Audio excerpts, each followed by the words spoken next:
Pria House Community, tempat Anda menemukan jawaban seputar iman Kristen.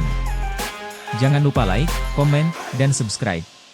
Selalu terbukti bahwa iman Kristen begitu menarik untuk diperbincangkan, bukan saja di kalangan umat Kristen sendiri, namun juga di kalangan saudara-saudara saya umat Muslim. Sebab mereka rela mengorbankan waktu, kemudian tenaga, dan bahkan tidak jarang materi, hanya sekedar untuk duduk berkumpul dan membahas apa yang diajarkan dan diimani di dalam kekristenan. Dari sekian banyak video yang bisa kita temukan, salah satu video yang menarik perhatian saya, yaitu video yang berjudul Langsung Merah. Ustadz Kainama dites, tunjukkan ayat Bible yang Yesus menikah. Ya, kita dapat saksikan di channel Ipung Atria, di mana dalam video tersebut itu berkumpul beberapa ustadz termasuk Kainama. Mereka lebih banyak berbicara ajaran Kristen daripada berbicara soal ajaran Islam. Nah, inilah sebuah keanehan bagi saya. Umat Islam berkumpul, tetapi yang mereka bahas bukan sesuatu atau hal yang berkaitan dengan umat Islam, tetapi malah membahas sesuatu atau hal-hal yang tidak ada kaitannya dengan umat Islam. Dalam hal ini mereka membahas ajaran Kristen daripada membahas ajaran Islam. Dan dalam video tersebut, topik utama yang mereka bahas ialah Yesus itu menikah. Kemudian Kainama menyodorkan ayat Alkitab yang bagi dia ini adalah ayat yang membuktikan bahwa Yesus menikah, yaitu di dalam Yohanes 20 ayatnya yang ke-15. Kata ibu yang di dalam bahasa Yunaninya gune itu sebenarnya menurut Kainama hanya memiliki arti istri.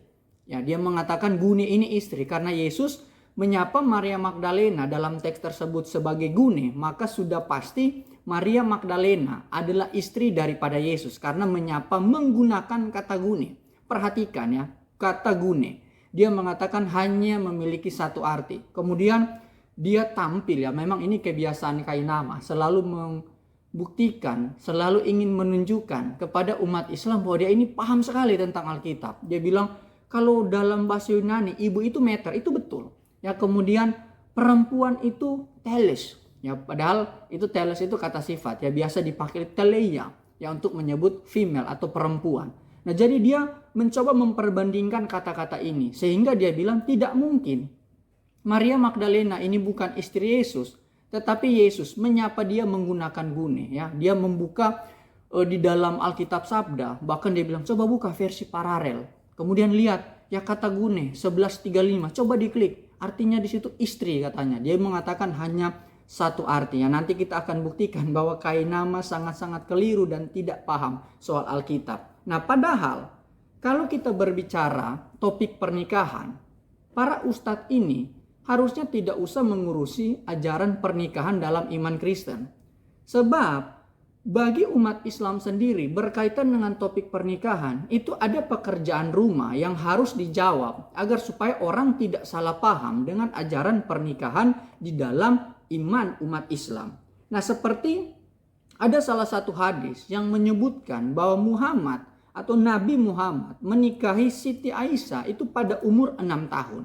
Apakah umat Islam mengajarkan umatnya atau para pengikut ajarannya untuk menikahi anak-anak yang berumur 6 tahun. Nah, ini yang perlu dijawab agar supaya bukti-bukti seperti ini tidak disalahpahami oleh orang-orang yang tidak memiliki iman di dalam kepercayaan Islam, supaya tidak salah paham ya. Ini topik yang menarik yang perlunya dibahas oleh Kainama, yang perlu dijawab oleh Kainama dan ustadz-ustadz yang berkumpul dalam video tersebut, daripada kalian sibuk membahas sesuatu di luar ajaran agama Anda sendiri. Nah, ini yang perlu sebenarnya diberikan perhatian lebih lagi. Dan memang semua yang dibahas khususnya oleh Kainama berkaitan dengan ajaran Kristen itu sebenarnya tidak ada satupun yang sesuai dengan kebenaran yang terkandung di dalam Alkitab.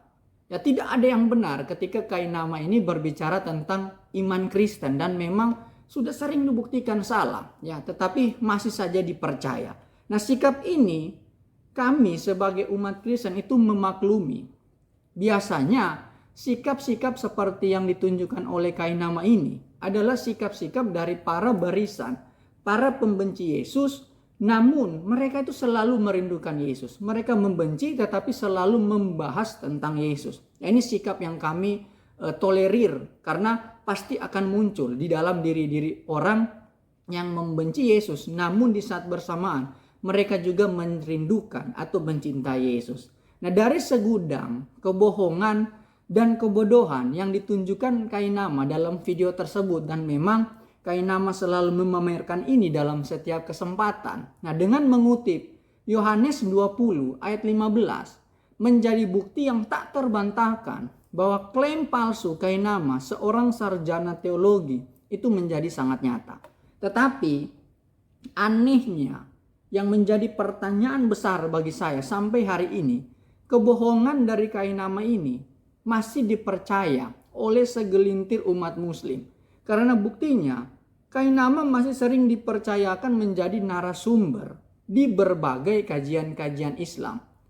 Sebab saya sendiri sangat meyakini dan beberapa tokoh saya sangat kenal di kalangan umat Islam, itu banyak sekali orang-orang yang hebat dan jauh lebih pintar dari Kainama, khususnya soal perbandingan agama. Karena Kainama ini seorang mu'alaf, artinya dia masih banyak perlu belajar segala sesuatu yang berkaitan dengan ajaran Islam. Nah, sama ketika dia meninggalkan Kristen, sebenarnya dia belum paham dan belum banyak mempelajari segala sesuatu yang berkaitan dengan ajaran Kristen. Dan saya akan memberikan dua bukti mengapa Kainama bisa berkesimpulan Yesus menikah berdasarkan Yohanes 20 ayatnya yang ke-15. Nah, bukti yang pertama, Kainama ini dapat dipastikan itu tidak lulus sekolah minggu. Nah, sekolah minggu ini adalah tahap yang paling dasar di dalam iman Kristen. Jadi semua orang yang lahir di dalam iman kepercayaan kepada Yesus, anak-anaknya itu harus ikut sekolah minggu dulu. Nah, kalau Kainama seandainya pada masa kecilnya yang adalah seorang Kristen yang lulus sekolah minggu, maka Kainama tidak akan pernah itu memiliki kesimpulan Yesus itu menikah, walaupun ia telah berpindah pada keyakinan atau menjadi seorang Islam. Dan bahkan di dalam keyakinan agama lain, mungkin dia berpindah ke Hindu Buddha, dia tidak akan berkesimpulan Yesus menikah kalau dia lulus sekolah minggu, ya. Tahap yang paling dasar, tahap kanak-kanak dalam iman Kristen. Nah, karena dia tidak lulus, makanya dia berkesimpulan seperti ini. Sebab sejak anak-anak atau sejak sekolah minggu, itu gereja mengajarkan segala sesuatu berkaitan dengan pribadi Tuhan Yesus Kristus. Itu dengan detail dan bertanggung jawab, termasuk Yohanes 20 ayat 15.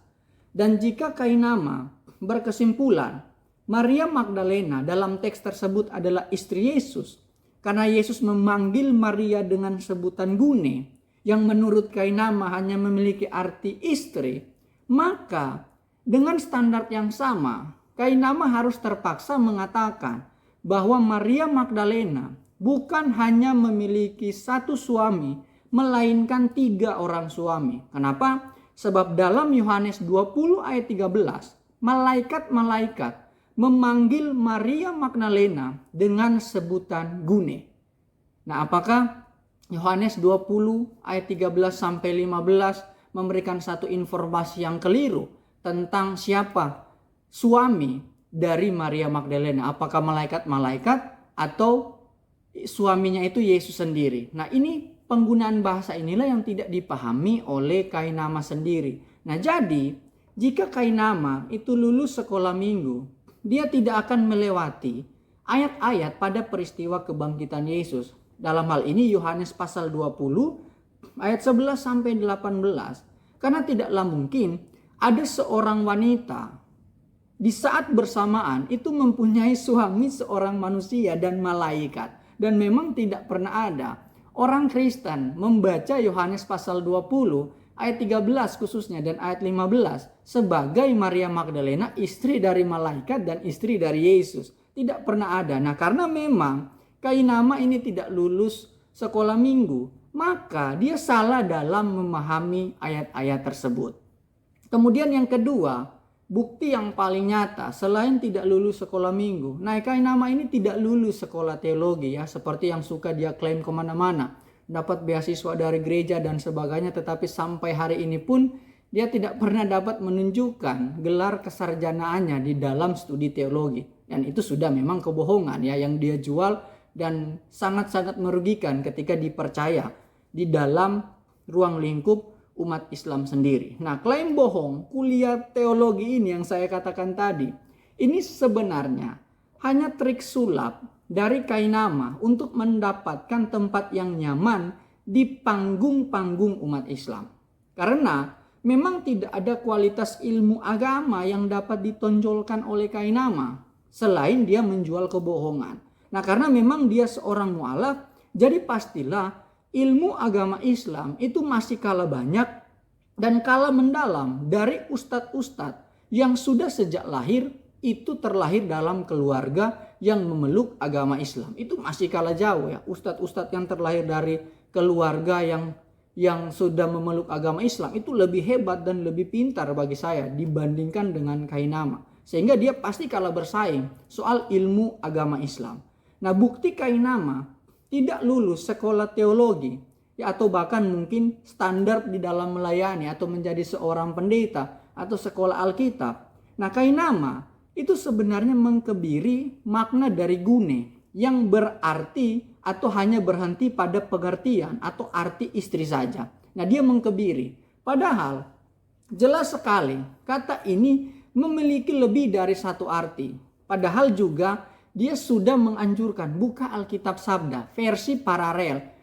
Kemudian klik gune 1135. Di situ muncul penjelasan arti dari gune itu apa. Dan setidaknya di dalam Alkitab Sabda itu dengan jelas menggunakan penggunaan istilah gune atau kata gune di sini itu tidak hanya memiliki arti istri, tetapi setidaknya memiliki 3 arti utama, yaitu yang pertama perempuan, kemudian istri, pengantin, dan bahkan juga dapat dipakai dalam konteks itu ibu. Nah, ini penggunaan kata gune di dalam konteks yang bisa kita temukan di dalam Alkitab. Nah, khususnya di dalam Yohanes 20 ayat 13 dan ayat 15 ini dapat diartikan di dalam bahasa Indonesia sebagai ibu.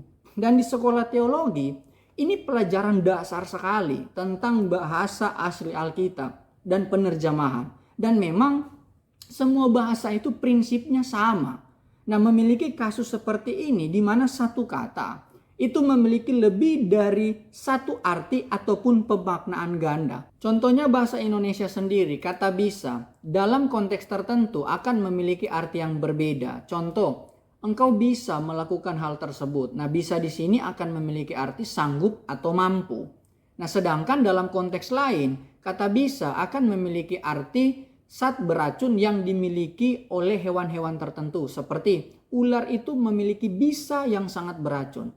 Nah, artinya kata bisa di sini memiliki arti yang lebih dari satu, tergantung penggunaan dalam konteks bahasa tersebut. Dan kata gune pun seperti itu. Dan yang tidak diketahui Kainama di dalam soal penerjemahan Alkitab, ada yang namanya, dan bahkan ini sebuah prinsip penerjemahan yang umum dipakai ketika bahasa asli ingin diterjemahkan kepada bahasa sasaran. Nah, ada namanya dynamic equivalent. Artinya bahasa asli itu diterjemahkan ke dalam bahasa sasaran, itu memperhatikan kaidah-kaidah yang dimengerti oleh bahasa sasaran. Contoh kata gune diterjemahkan di dalam bahasa Indonesia dan memang penggunaannya di dalam bahasa Yunani bisa diartikan sebagai ibu, ya, dapat diartikan dalam pengertian ibu. Dan di dalam bahasa Inggris kata gune, rata-rata Alkitab terjemahan bahasa Inggris itu lebih memilih menafsirkan atau menerjemahkan kata gune sebagai apa? Woman atau perempuan. Nah, di dalam kaidah bahasa Indonesia tidak lazim ya ketika kita memanggil seseorang hai perempuan, kan tidak lazim ya kita memanggil seperti itu, atau ibu, tante, itu sebuah panggilan yang lebih sopan. Nah, penerjemahan Alkitab bahasa Indonesia memperhatikan kaidah-kaidah seperti ini, yaitu yang saya katakan tadi yang namanya prinsip dynamic equivalent. Dan Kainama kalau dia seseorang yang pernah belajar teologi pasti sangat paham dengan hal ini, karena dia tidak pernah belajar, makanya dia tidak tahu, sehingga dia dengan asal-asalan mengatakan kata gune ini artinya hanya istri saja. Padahal gune dipakai setidaknya 3 arti utama, kemudian bisa ditambahkan dengan arti ibu ya. Saya sudah sebutkan tadi bisa berarti perempuan, istri pengantin dan juga ibu. Dan yang menjadi kesimpulan saya, marilah teman-teman mu'alaf yang telah menjadi ustadz, untuk engkau terus memberikan fokus hanya kepada apa yang engkau imani saat ini. Dan dengan engkau perdalam ajaran Islam dengan baik. Dan biarkan kami, para pengajar dan sarjana Alkitab, yang menjelaskan segala sesuatu yang berkaitan dengan iman Kristen, agar jangan menghasilkan kebohongan yang dipercaya sebagai kebenaran. Dominus Obdium Dedit, Apostolis Suis Potestatem Evangelii, Solideo Gloria. Tuhan Yesus memberkati kita semua. See you next video.